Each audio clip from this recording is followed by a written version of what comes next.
Welcome to the Explainer. We often think of things like prayer or praise in a certain way. But what if they were more than that? What if they were weapons? Today, we're diving into a text that frames these spiritual practices not just as expressions of faith, but as powerful tools for taking action. Right? How can words and attitudes actually be weapons? Well, the source we're digging into today does exactly that. It reframes these concepts, prayer, praise, not as something passive, but as really powerful, actionable tools. So let's see how the author breaks it all down. Okay, so this chapter lays out 5 specific, what it calls powerful weapons for the spiritual realm. And the author's really clear. These aren't just metaphors. They're meant to be practical instruments you can actually use to influence things. So let's get into the first one. All right, weapon number 1. The author calls this one binding and loosing, and it's presented as a way to directly intervene in the spiritual realm. So what does that actually mean? The core idea here is that through prayer, you can directly change spiritual circumstances. Think of it like this. You're actively binding or, restraining negative things, and at the same time, you're loosing or releasing positive things. It's a very active concept. And where does this come from? Well, this whole practice is based on how the author interprets this one specific verse from the Gospel of Matthew. It's presented as like a direct delegation of authority from heaven to earth. Now this is where it gets really interesting. The author points to a super specific detail in the language. When you look at the original Greek, the tense used is different. It's not will be bound, it's more like will be having been bound. The implication is huge. It suggests that what you're doing on earth is basically carrying out a verdict that's already been decided in heaven. You're not asking for a decision, you're enforcing one. Okay, so if binding and loosing is the action, then weapon number 2 is what really gives it power. The source presents this as an absolute must-have for the first weapon to work, and it all comes down to partnership.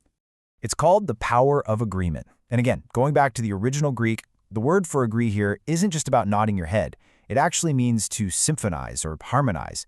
It's like 2 musicians hitting the exact same note at the same time to create this one powerful, resonant chord. That's the idea. And check this out.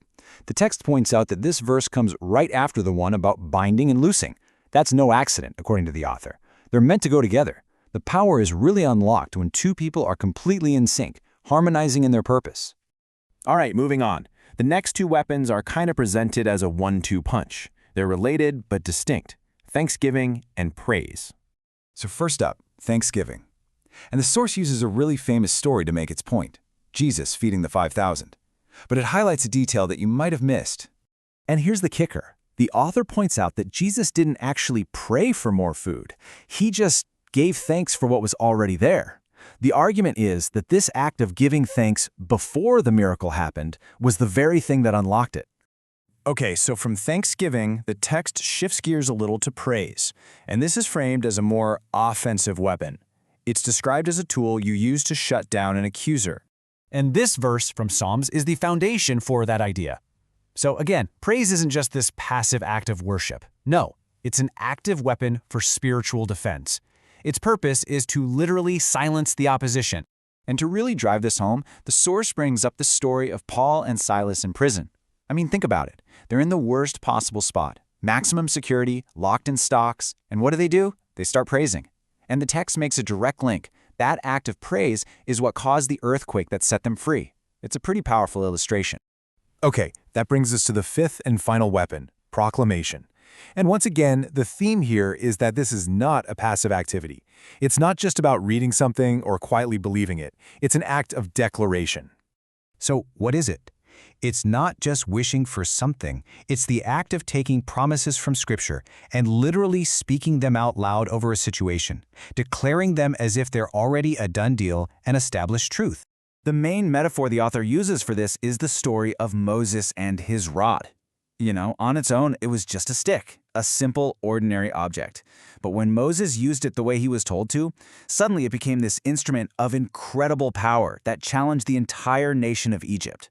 And then the text brings it right home to the reader. It says, for most of us, all we have in our hand is a Bible. And that's the point. The Bible is the rod. The author is encouraging you to take its words, its promises, and use them with the same authority that Moses used that rod. So, there you have it. 5 distinct spiritual weapons. Now, let's just do a quick recap and see how the source says to put them all together into a complete arsenal. So we've got binding and loosing, agreement, thanksgiving, praise, and proclamation. The really crucial point here is that these aren't supposed to be used a la carte. The author presents them as a complete toolkit, where each tool is designed to work with the others. And that's how the text wraps it up. It basically says, look, when you combine all of these things, proclamation, binding and loosing, agreement, thanksgiving, praise, that's when you're on the path to what it calls spiritual victory. So the source leaves us with this final, really provocative question to think about. It suggests these weapons can change your life, your family, your community. So what does that kind of power actually mean to you? It's a big question and a powerful place to end our breakdown.